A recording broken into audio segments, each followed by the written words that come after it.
La beauté approcha en lui lançant une rumeur équivoque, accompagnée en gesté volontairement à Gitcher. Furieuse, la femelle insulta aussitôt, la traitant dévergondée.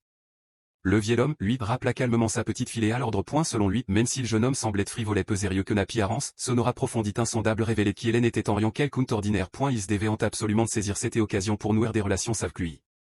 La jeune fille et Louis demandit alors ce qu'ils devaient faire.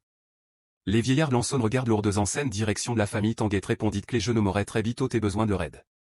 À ces moments-là, la famille Tang donnait justement un grand banquet. Tous étaient en plongée dans l'euphorie d'une future et alliancée avec la riquissime famille Liu. C'est alors que les jeunes hommes fit irruption au pire moment possible et déclara sans détour. Je suis ton fiancé. La demoiselle Tang eut aussitôt avoir affaire à un fouet ordonna qu'on le mette dehors. Mais ce patriarche Tang souvint soudain une promesse et faite 20 ans plus tôt. Malgré cela, Hélène avait aucune intention de la reconnaître. Les invités, eux non plus, ne crurent pas un mot carolé du jeune homme.